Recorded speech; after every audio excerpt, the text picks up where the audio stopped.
Selamat datang di video tutorial SIF&SIS. Pada video kali ini kita akan membahas modul labor feedback per work order. Labor feedback per work order adalah menu yang digunakan untuk melakukan pencatatan aktivitas proses produksi per work order.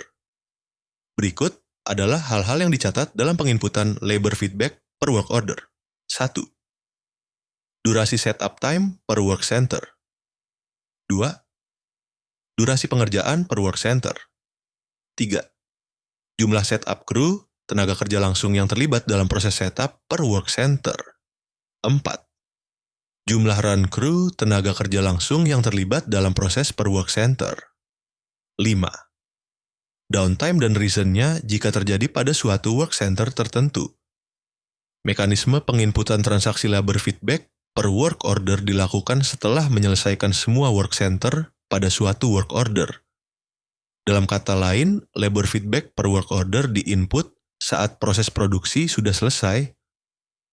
Namun, urutan penginputannya dilakukan sebelum penginputan work order receipt. Labor feedback per work order akan menghasilkan output berupa penghitungan labor cost dan burden cost berdasarkan durasi dan jumlah kru yang terlibat dalam keseluruhan work center pada work order tersebut. Untuk mengakses modul ini, buka menu Manufacturing, Shop Floor Control, Labor Feedback per Work Order. Untuk membuat transaksi baru, klik tombol Insert. Isi data pada bagian header sebagai berikut: Entity, Branch, dan Cost Center. Otomatis terisi sesuai setting default menu User Maintenance. Date, isi dengan tanggal proses labor feedback dilakukan. Work Order, pilih nomor work order yang akan diinputkan feedback-nya. Data work order yang tampil akan terbatas sesuai dengan entity dan cost center user. Setelah memilih work order, beberapa kolom akan terisi otomatis, antara lain Finish Goods Code, Description, dan Work Order Remarks, Quantity, yaitu jumlah produk jadi yang selesai diproses, Unit Measure, satuan dari item hasil produksi. Setelah work order dipilih, bagian detail akan otomatis menampilkan data work center sesuai urutan operasinya dengan mengklik tombol Retrieve. Setiap baris mewakili satu work center dan menampilkan informasi berikut. Operation, urutan pekerjaan dalam proses produksi. Work center, lokasi atau stasiun kerja di mana proses dilakukan. Machine name, nama mesin yang digunakan. Setup elapsed hour. Waktu setup mesin, misalnya pemanasan atau persiapan alat. Run elapsed hour, waktu pengerjaan aktual produksi. Jika terjadi downtime, isi kolom downtime dan downtime reason. Jika tidak dapat dikosongkan. Downtime, waktu berhenti produksi jika terjadi kendala. Downtime, reason, alasan atau penyebab downtime. Setup crew real, jumlah orang yang melakukan setup. Run crew real, jumlah orang yang terlibat dalam proses produksi. Remarks, catatan tambahan bila diperlukan. Jika sudah klik save.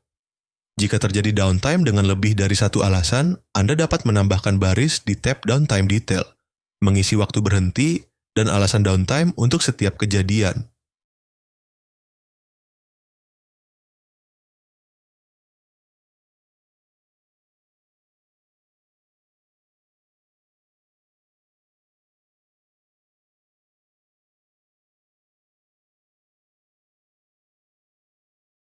Jika sudah klik Save pada toolbar untuk menyimpan work order feedback, beberapa validasi yang perlu diperhatikan. 1. Kolom quantity tidak boleh kosong, 0, atau minus. 2. Jika muncul notifikasi quantity labor feedback can't zero or minus, periksa kembali input pada kolom quantity. Sistem juga akan otomatis menghitung total biaya tenaga kerja dan biaya burden atau overhead. Pertama, labor cost atau biaya tenaga kerja.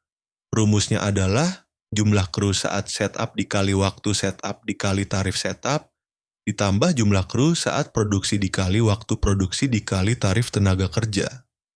Kedua, biaya overhead mesin. Rumusnya adalah Jumlah mesin dikali waktu setup dikali tarif burden, ditambah jumlah mesin dikali waktu produksi dikali tarif burden.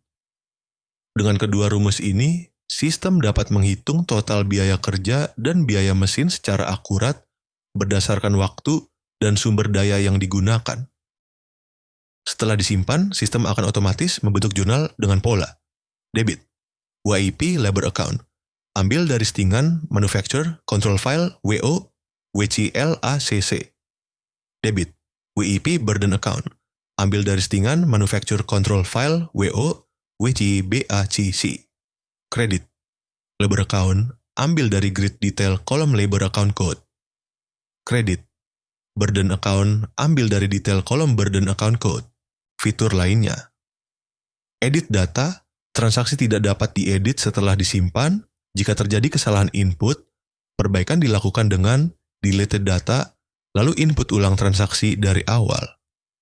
Untuk metode akuntansi perpetual, apabila jurnal sudah terbentuk dan data dihapus, maka sistem akan membentuk jurnal balik otomatis dengan tanggal yang sama selama jurnal belum diposting.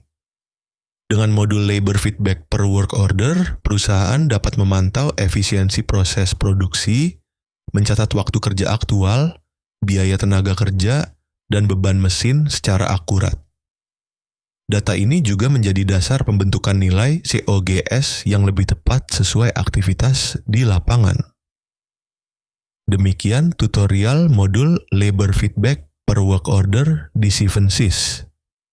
Terima kasih atas perhatian Bapak dan Ibu sekalian. Wassalamualaikum warahmatullahi wabarakatuh.